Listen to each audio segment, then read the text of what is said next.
Hello, everybody. Thank you for tuning in today. Welcome, wherever you may be joining us from. You are just tuned in to SheCanCode's The Secret of Tech Recruiters live webinar. I am your host, Kaylee Batesman, the Content Director at SheCanCode. For those tuning in who aren't familiar with us, SheCanCode is a global community with a mission to close the tech gender gap. We use content, marketing, and events to engage, inspire, and attract more diverse communities to the tech sector. Before I introduce our speakers, please note that we have a live Q&A session running today, so please submit your questions throughout, and we will try to get to them at the end.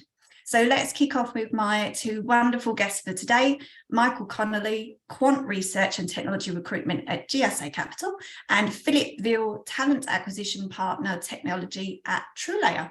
Welcome both. Thank you.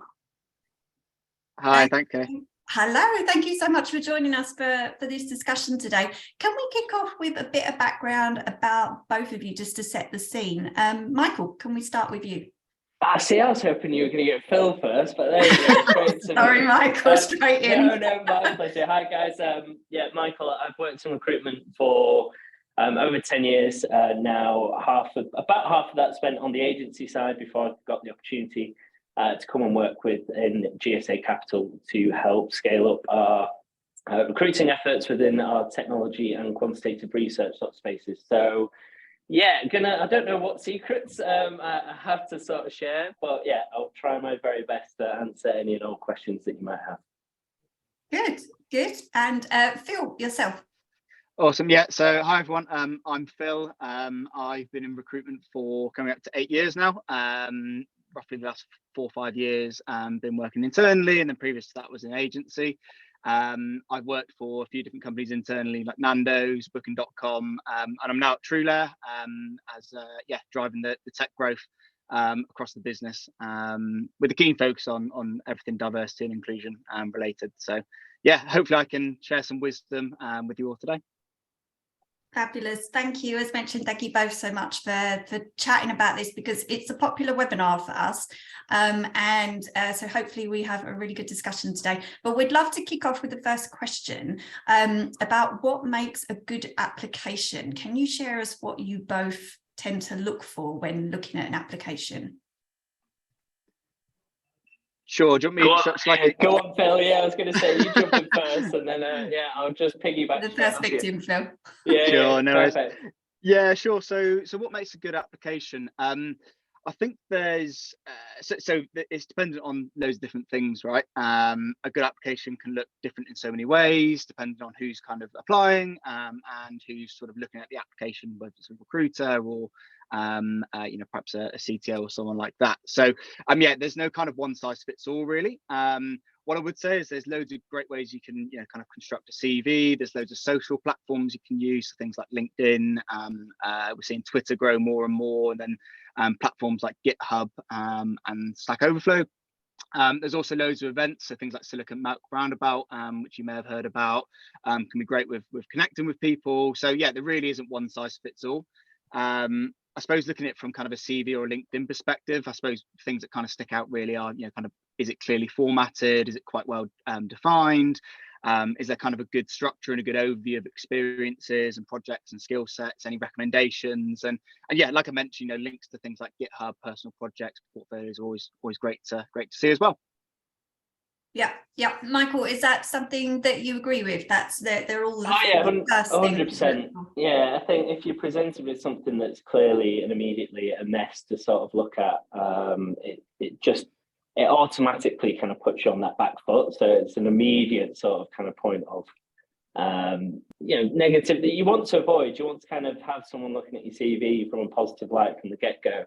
To dive into that, particularly from a CV sort of point, I think you really want to try and focus it on first making sure it's applicable and suitable for the positions that you're applying for. Sounds very, very basic and obvious, but it happens on numerous sort of occasions that I think people don't really direct the sort of CV for what it is that they're applying for. But then from that, really try to emphasize the kind of key achievements that you've had throughout your sort of career, whether it be academic, professional.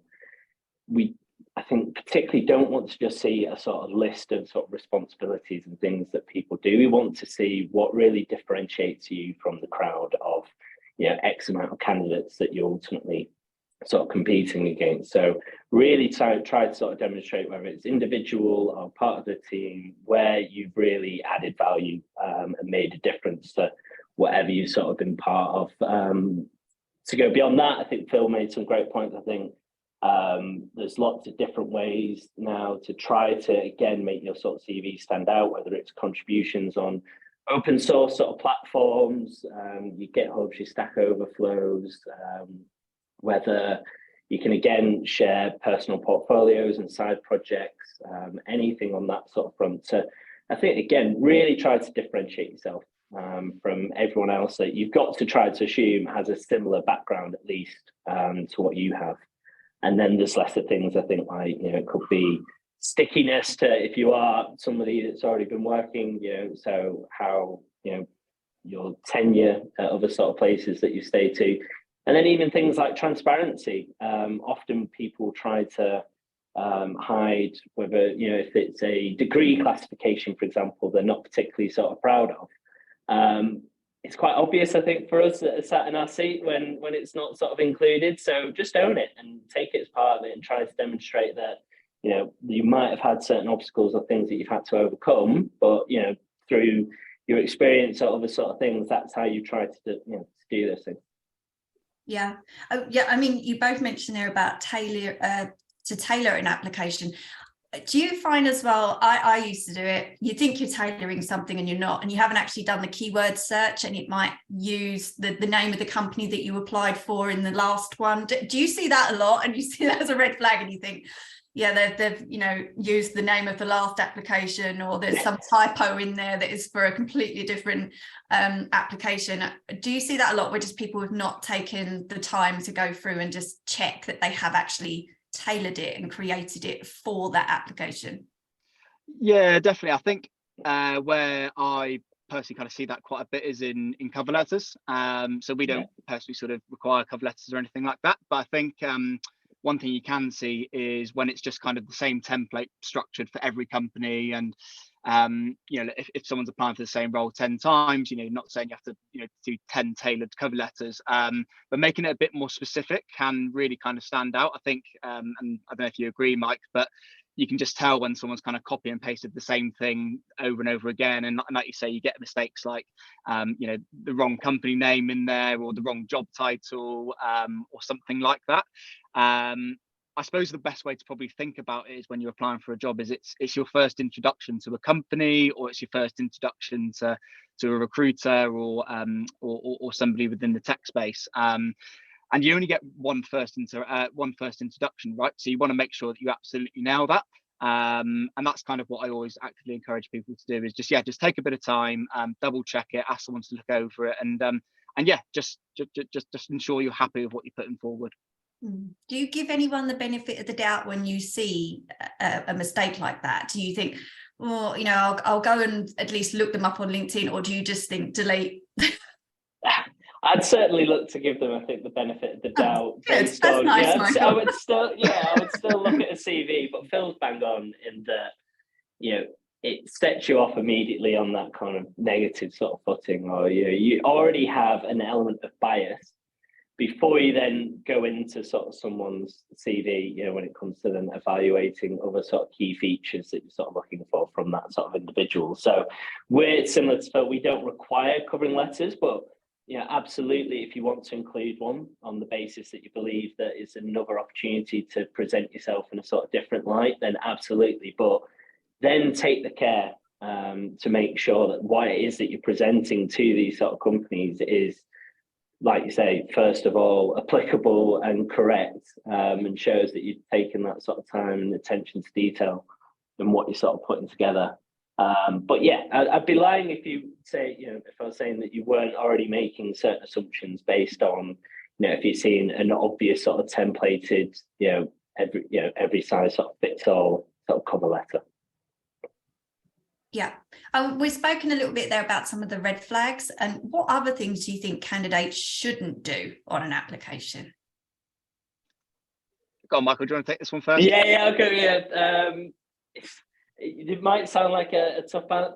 One, please, not too short, and secondly, like not too long in terms of, again, if we're looking at a sort of CV, if again, in our situation, we're looking at your CVs, trying to discern, what it is that you could bring to our sort of companies. If you've just used your CV as an opportunity to kind of timestamp where you've sort of spent your time over the past sort of decade without giving any real detail or information about what you've done in those sort of places, we have no information to go on beyond, the sort of names of the institutions, companies that you've worked at, and how long you spent at them. So it's going to immediately sort of put you on a back foot. Similarly, if we suddenly open a CV and find out that it's 24 pages long, you're immediately going to sort of turn around and think it's more effort than it's sort of worth half the time to sort of go through it. Other things, I get again that we're talking a lot about this is your first impression or opportunity to really sell yourself to a business. So yes, appreciate some poetic license is likely to be used, but do not over embellish your sort of CV. You will get found out. If you're even then successful at that sort of point to getting yourself an interview or getting yourself through the door, there will be people as part of that interview process that will then look to test you on the certain things that you've included on your sort of CV. So if it is a particular sort of language that you might have used once, but only, sort of 10 years ago, don't really list it as a sort of key skill that you might sort of have, because it's very likely that an interviewer that you'll come across might think, yeah, I'm very experienced or very good in that, so I'm going to find out what it is that they've done with that sort of particular language. Or similarly with projects, you don't want to oversell the sort of impact or whatever it is that you've sort of done within that. I think regurgitation we've mentioned there is, if you are going to write a covering letter, don't just regurgitate your CV. Use it as a real opportunity to try to, again, show your personality or a different side of yourself to kind of differentiate yourself from the rest of the sort of crowd. If you are going to include things like GitHub profiles, please have something to show off. There's so many occasions now where people are creating certain profiles because they almost feel like they sort of have to, and then to me it gives off a more sort of negative signal when you then look to see what they have contributed towards it and there's nothing in there. It kind of gives that sort of signal that they don't care that much, or they're not particularly sort of interested in these things above and beyond what it is that they're sort of doing. Really minor things. Please don't refer to yourself in the third person. I don't know why. Can't. It's just, some people, it has become, you don't see it as much in practice anymore. And similarly, don't think ignore don't think you have to include little profiles or bios to even start off your sort of CV that declare yourself to be a hardworking, honest, decent individual.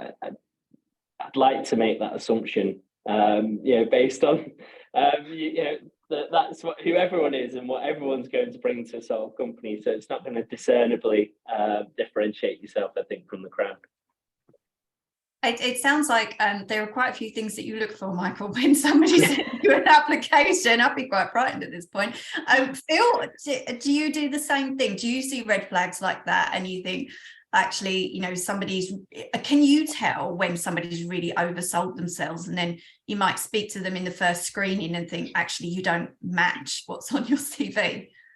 Yeah, no. So I think Mike sort of raised a few good points there. Right. I think the first thing you sort of mentioned was around having a good length of CV. You don't want something that's sort of one page and where you've got stack loads of experience, but you've literally just got your job title and month by month or whatever.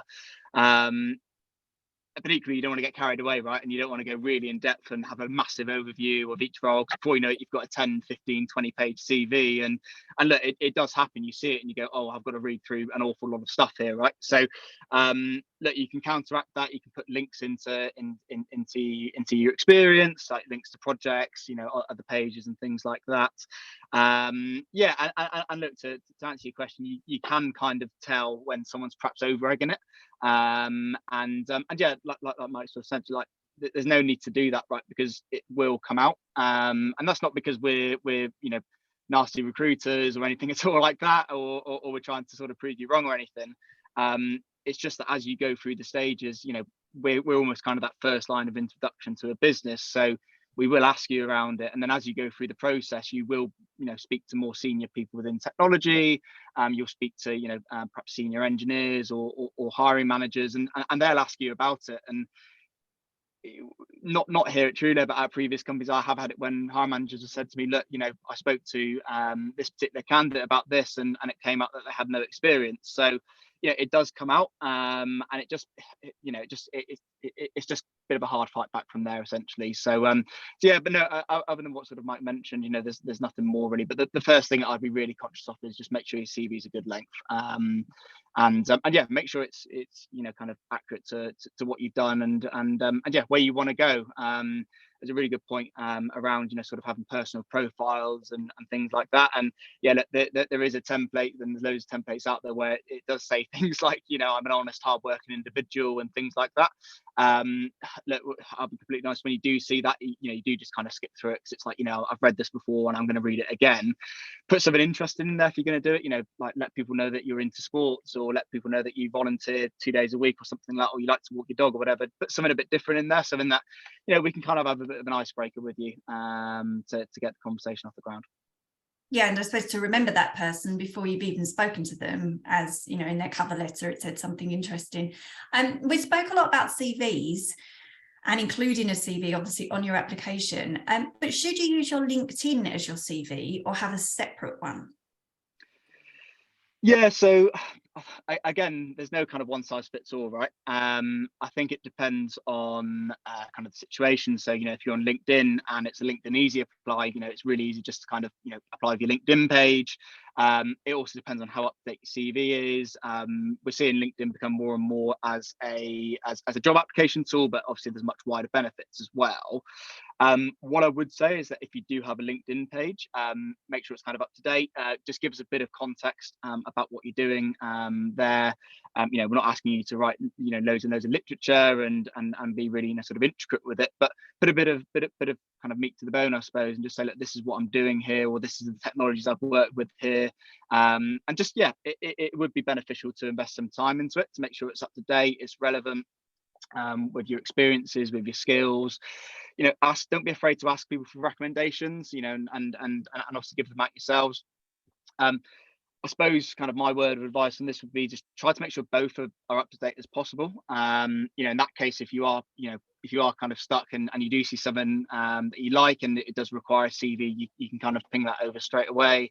Equally, if it's a LinkedIn easy apply, you can just use that. I suppose more often than not, you probably will get asked to have a CV at some point during the process. So like I say, just keep it up to date. And yeah, I'd encourage everyone, whether you're actively looking for a new role, whether you've started a new role, whether you're not looking for a new job at all, every couple of months, just take a bit of time out and just kind of update your CV. Projects, they do come and go. You will forget what they do. If you look for a job every 2 to 3 years, and then you then try to update 2 to 3 years worth of content, you're going to forget stuff that you do. And I suppose that you never know when your next job opportunity is going to come, who you're going to meet with, and things like that. So yeah, just take a bit of time every couple of months just to update it. And yeah, it also then allows you to be really, really kind of personalize it and tailor it to specific jobs, and yeah, make it a lot more applicable to what you're doing. So yeah, I suppose that there's no right or wrong answer to that. Just keep both up to date as best as possible, I'd say. Particularly with LinkedIn, we're moving to a world of headhunting, and talent people are now starting to reach out more and more to candidates. What you don't want as a candidate, and I'm sure we experience it ourselves, is you don't want to be approached about roles that are just completely irrelevant to you. You don't want to be approached about roles, like the whole JavaScript debate. You don't want to be sort of approached about something that's just completely irrelevant. So like I say, just put a bit of context in there, put a bit of, kind of some of the projects, some of the skills, some of those keywords that you mentioned. And then you'll probably notice a lot more accurate jobs coming your way off the back of that. Yeah, it makes sense as well to keep that up to date. as you go, because even if you think, you know, you're super happy at a company, it would be fresh in your mind when you've worked on a project and you can update it on your CV. Mike, is it wise to keep a CV separate that you're kind of updating every now and then, just in case somebody were to contact you and you've got something ready?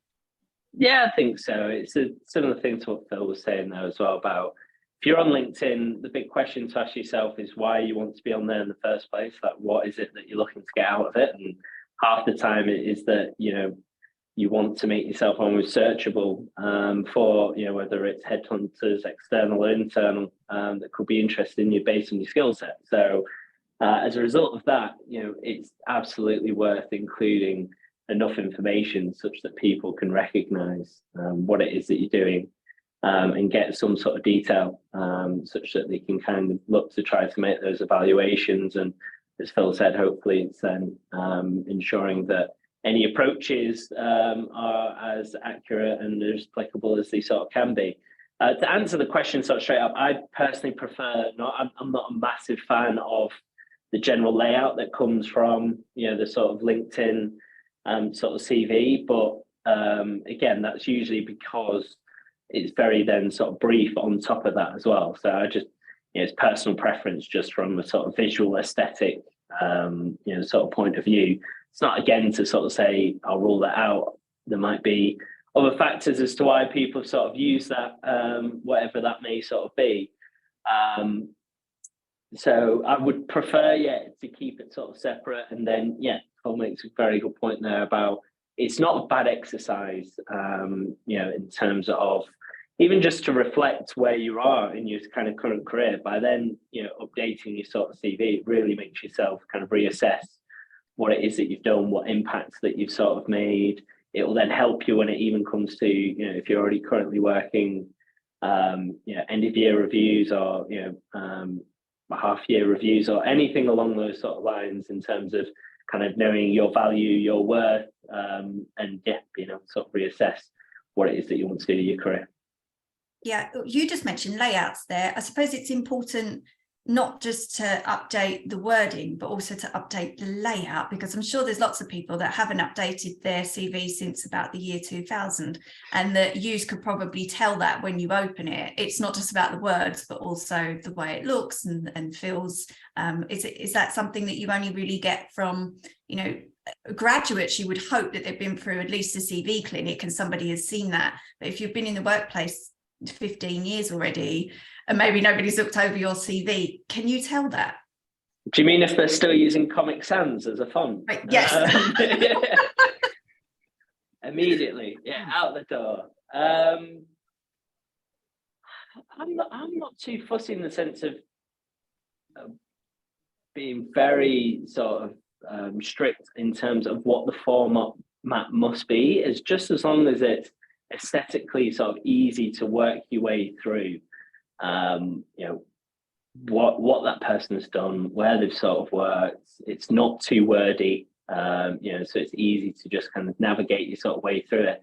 I don't particularly sort of mind if it's then done in sort of different sort of ways. So I think for me, it'd be more about, I think the benefit of just regularly updating it is that, I think that Phil was saying this, is that you can reassess like what are the sort of key achievements and the key things that you can be sort of proud of when it comes to then, you know, if you then need to use it for whatever sort of reasons. I think there's unfortunately a sort of lot of people at the minute that suddenly found themselves in the middle of a job hunt, you know, given the circumstances that's sort of going on in the world at the minute. So I'm sure there's a lot of people, maybe unfortunately a few people listening at the minute, that are thinking, I wasn't expecting to find myself having to look for a job at the minute, and kind of scrambling to sort of think, right, you know, what is it that I need to do, you know, in terms of building a sort of CV and finding ways to sort of sell myself. So if you can try to sort of make it a somewhat recurring event that you do, it hopefully makes that, you know, sort of process a little bit easier. Yeah. So when you're looking then, if somebody isn't active on LinkedIn, if you Google someone and they're not active on there, do you notice that? Is it something that you find a negative, or do you just think, oh, that person hasn't set one up yet, I'll just go and find them in other places? I wouldn't say it's negative. I think going back to one of the previous questions, I think Mike sort of hit the nail on the head, right? If you're going to be on LinkedIn, are you going to invest some time into it, and are you going to make it a purposeful exercise? You can quite quickly tell when somebody's on LinkedIn, but they're not committed. It's, not been updated. Somebody's, just added, for example, you have some candidates that will never technically leave a job on LinkedIn, but they're working at multiple companies at the same time, and it can just get a bit confusing. I wouldn't personally see it as a negative to not have a LinkedIn page, but it does depend what you're going to use LinkedIn for, right? It's, as a platform, I think when people think of LinkedIn, they think, oh, it's just to find a job. It's just to show people that I'm looking for a job. I'd say probably 99% of people currently in the tech world are on LinkedIn. So I definitely, encourage people to use it.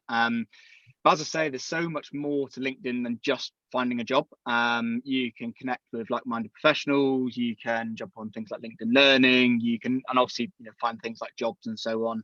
And on there. If you are using it to find jobs and you are using your LinkedIn page as a CV, this is where it comes back to the previous question, right? You want to make sure it's in depth. You want to make sure it's accurate. You want to make sure that that first impression you're making isn't just where you're working, what your job title is. You want to be saying that there's a bit of content behind it, there's a bit of thought behind it, and yeah, so things like external links, blogs, GitHubs, you can chuck all that on there as well. But yeah, it is definitely to keep definitely helpful to keep it up to date, and yeah, add some context about what you're doing, and so on as well. So yeah, I suppose kind of the short answer to that is yeah, if you are on LinkedIn, make sure it's good and make sure it's worthwhile, I suppose. If you're not, it's not necessarily a negative. Yeah. Mike, do you see that as a negative if you can't find a LinkedIn? Not necessarily, no. I think there's a lot of things with LinkedIn at the minute where it's suddenly evolving, I think, away from a job sort of, or a professional networking platform into, look at my dog today, it did a backflip.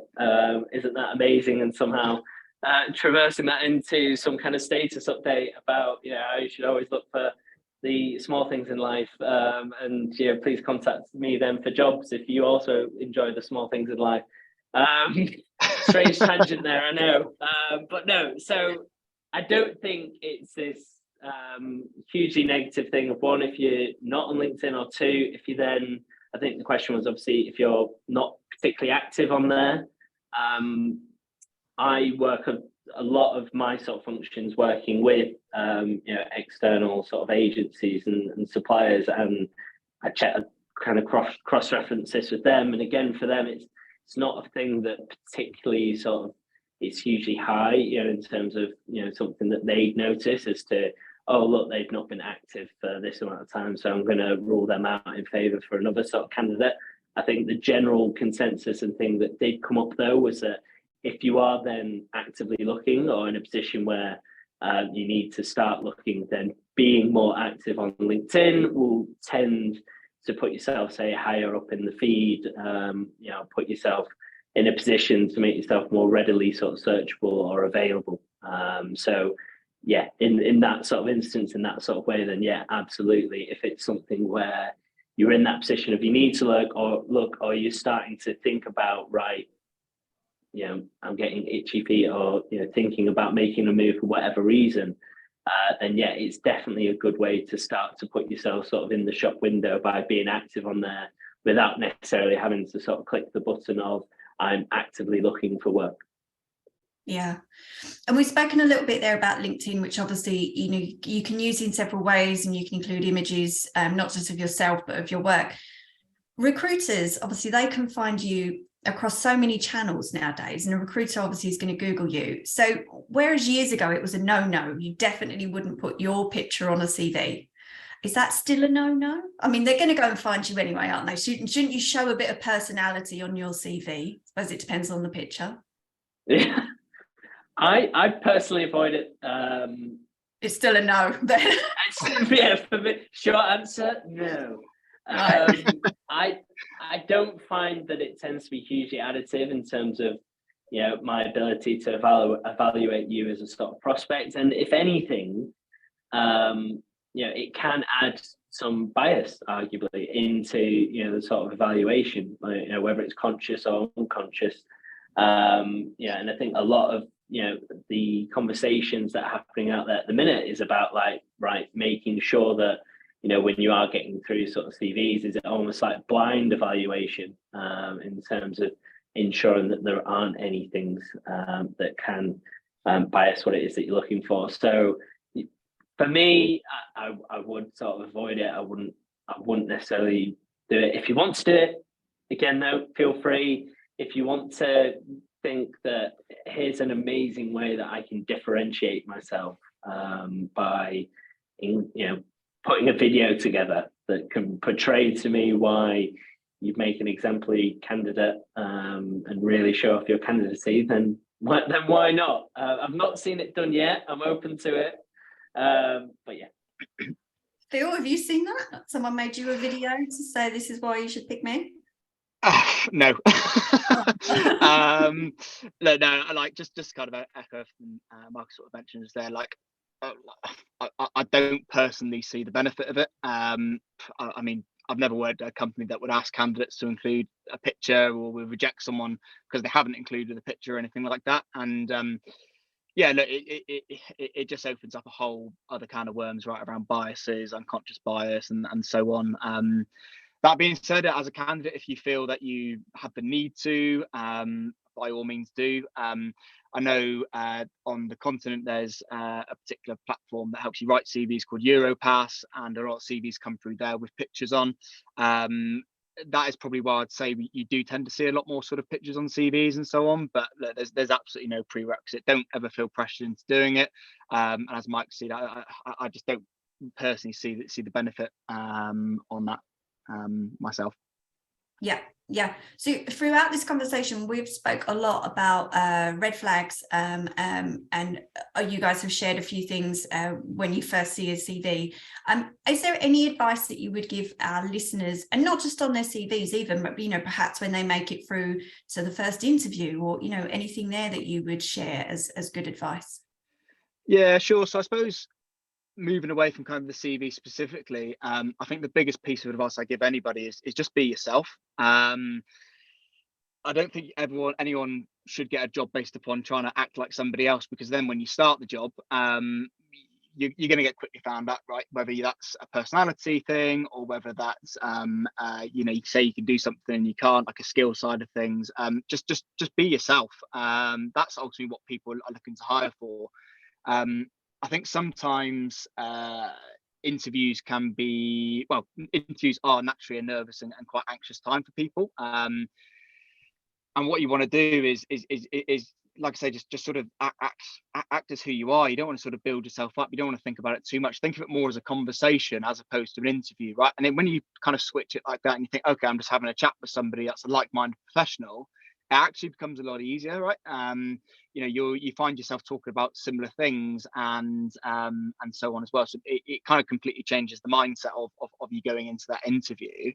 I suppose the other thing as well is that if you do find yourself chatting and in the interview and you find yourself going down a bit of a hole and whatnot, there's nothing wrong with just kind of pausing and taking a second and just re-answering it. Ultimately, the interviewer doesn't know what you're planning to say, so if you do make a mistake, they're not going to know, right? So just take it with a pinch of salt. I suppose looking at it from kind of a CV perspective, I think we've mentioned quite a lot of the same things. So things like, really poor formatting, spelling mistakes, dates that don't make sense. People may put in, like, for example, 2020 to 2023. Put some months on there, did you start in December 2022 versus did you start in January 2022? That's a whole year's difference, right? If they're not correlating with other things, so we mentioned LinkedIn just a moment ago, make sure things just kind of correlate on there, company names, role titles, length of service, that sort of thing. And then, looking at kind of the length of CV as well. So, I think we've kind of mentioned a lot of the things that would be a potential red flag on a CV. But when you're going through interviews, just try and be yourself, and enjoy them, embrace them, right? You're speaking to people, and chances are there's always going to be people that aren't successful when going for a job application, but you don't know where that interview is going to end up. They may end up at another company in the future, and they may reach back out to you at that point in time. So yeah, that would be my advice. Yeah. And Mike, yourself, any other advice to share for our listeners? Yeah, I think one thing I'm always keen to sort of stress, and I think sometimes people get this idea that internal recruiters are then people that hate external agencies or anything like that, that are always anti working with those sort of people, and always saying apply directly to sort of companies, bypass those sort of individuals. For me, that's absolutely not the case. There's some exceptional sort of recruiters out there, and they're certainly not the sort of devil. And when it comes to sort of making an application, these individuals, providing that, again, the caveat, be thoughtful then about who it is that you choose to work with. Don't work with absolutely every sort of recruiter that comes your sort of way and tries to get you to make an application to whatever sort of business it is that they're sort of representing. Let's hopefully assume that you've already done that sort of due diligence.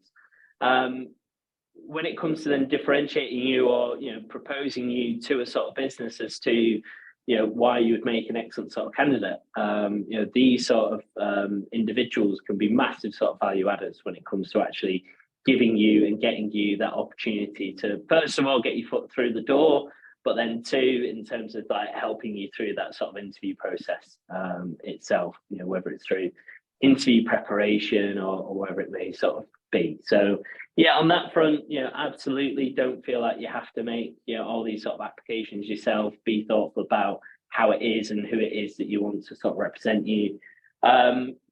I think, again, be thoughtful then also about how you conduct your interview sort of processes and how you approach it. So don't necessarily always start with the company that you want the most first of all. It might make more sense to get a bit of interview practice with a company that you've maybe got not as high a conviction about how interested that you are in them or anything like that. Now, that might seem a bit cutthroat, or might seem like you've got ulterior motives, but it will give you that opportunity such that if you then find yourself to be a bit rusty or in need of preparation, whether it's your technical skill set or your ability to answer certain questions based on your experience or background, you've kind of done it on something that you care on less rather than that kind of one that you might have viewed as your sort of dream opportunity. So you can be very thoughtful again about how it is that you approach that sort of process when it is, when you do decide to look. And last of all, if you do fail, if you do have experiences that unfortunately are sort of regretful, just do learn it, use it as that learning opportunity. Do use it as that chance to think, right, how can I improve myself sort of next time round? If it is something that you're passionate about, you should find that driving you to hopefully make sure that you don't make those sort of mistakes the same, second, third time round. My first ever job interview, I had a panic attack halfway sort of through it. So that was, something that, could immediately it immediately sort of makes you think like, I never want to do an interview ever again. Like that was the most horrible thing in the sort of world. But it just shows that if you do just, with a bit more practice and with a bit more experience and don't beat yourself up too sort of much, you will hopefully get to that sort of a point where, when it comes to actually making a sort of application, it's part and parcel of life. I think in that sort of regard, it becomes like a skill that you ultimately have alongside what it is that you do in your day-to-day work. Yeah. And I can see lots of live questions coming in, and we have 5 minutes to chat through some, because a lot of them actually are quite similar. There are lots of wonderful ladies in here talking about their experience, but a lot of them, they're wondering how to switch careers if they don't have tech experience. And both of you have spoke a little bit about being authentic and being yourself, but actually how do you change into a tech career if you don't have any experience to show on your CV yet? Yeah, so I'll take this one. There's a million ways you can get into tech. Obviously, it's a super hyper growth industry at the moment. Everything's moving towards tech. So there's loads of different partnerships you can do. There's that which can put you through sort of intensive courses. Equally, there are free online courses you can get involved in. I mentioned sort of LinkedIn Learning earlier to kind of experiment in it. one bit of advice I probably would say is yeah, perhaps do a bit of research on it before investing in anything, because it can be a bit expensive once you get into it. But look, there's loads of great partnerships out there. Not sure if I'm allowed to mention them on the podcast for obvious reasons, but yeah, there's a little plug, Phil. Yep. It's my side business. No, there's loads of great partnerships out there. So a company called Tech Returners, they look at, you know, typically people that return, but they do look at people that are career switching as well. Yes. There's like things like Makers Academy, there's various boot camps and so on. Equally, if you're in a business at the moment and you kind of want to get involved, just have a conversation with somebody in your development team. It's something that happens here at TrueLayer. We do have people moving between departments. Go and just do some shadowing, see if it's for you. Try to understand if it is something that you want to invest a full-time career in. And if it is, ask, just say, look, can I get involved? Can I do some partnering? Can I look to move into a junior dev role? You may be able to get some of these partnerships funded for yourself and so on as well. So look, I suppose if it is something you want to get involved in, just speak to people either within your business, get involved with a partnership, or speak to your talent partner. They're a wealth of knowledge. I'm sure Mike's the same. We've worked with loads of companies that look at graduates and so on as well. So I suppose there's a million avenues, but just seek some advice from somebody. Yeah, because there are more people in here that I can see that are asking, they don't have a computer science degree. They're thinking about taking a boot camp or, some sort of course to try and get in. As you mentioned, Phil, it can be very expensive if you pick the wrong course. Michael, have you got any tips for, if you don't have that experience yet, what can you put on your CV? Can you put about your previous job and maybe those transitional skills? Yeah, it is a tough one. In a business like ours, for example, where I'd say it's quite tough. So we are looking at ways, whether it's through internships or partnerships with certain academies or some other areas, in terms of ways in which we can open up avenues for individuals to join sort of businesses like ours, and to develop and find their way sort of into tech. I think there's still sort of mentioned there as well, is that a huge bit of advice would be try to even just find a bit of a side project. Like if you're currently sort of gainfully employed, then I'd never sort of turn around and say, right, quit your job immediately and dedicate all your time and resources in terms of pursuing this sort of goal. Everybody's in circumstances are very individual and very sort of different. So try maybe a few side projects in your own sort of time to think, is this something that I look forward to? Is this something that, I find myself getting obsessive about? Is it something that I find myself that time flies, that I'm starting this thing at 6 o'clock in the evening and suddenly it's like 11, 12 o'clock? If you're starting to kind of feel like you're having those kind of experiences, then it would, tend to lend itself that this is, actually an avenue and a career and an area that you can I think ultimately be successful in, because it's like any sort of career in any area. I think if you objectively put in the time and the effort, and it's something that you get a lot of personal utility and satisfaction from, you'll find yourself that it's something that you will hopefully be able to be successful in with that sort of time. But then from there, that's when you can hopefully jump into whether it's different online coding academies, or finding hopefully businesses or resources that allow for certain sort of partnerships or apprenticeships or opportunities where you can hopefully maybe even then learn on the job, where you can get a bit more applied experience as well. Yeah, and there's a few people in here asking about just sharing their volunteering experience and that kind of thing. So all of that kind of helps to paint a picture of what that person is like if they're not, they don't necessarily have the technical skills you're looking for. I do have a few questions in here asking about social accounts. Do you look at candidates' social accounts? Someone is asking for a friend. Is that do you look for a friend? Yeah. For a friend. Yeah. It's certainly not part of my initial due diligence. It's actually come to be generally sort of very rare. I think if you maybe getting towards references stages and things like that, then it is certainly avenues and things that you might look towards. But I frankly don't have enough sort of time in the day to kind of then cross-reference absolutely every CV that comes into my inbox, and with socials and, you know, doing detective like sort of digging into absolutely every sort of application that comes their way.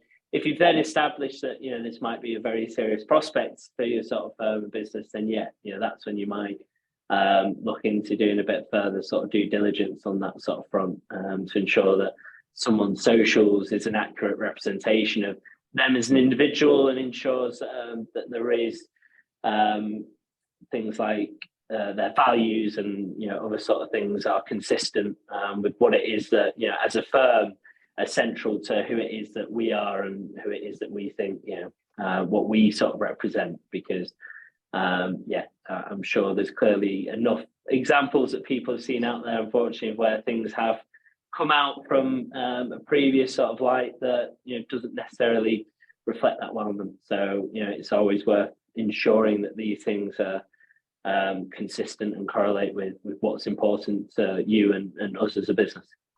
Yeah. Phil, are you out there stalking candidates? What do you do?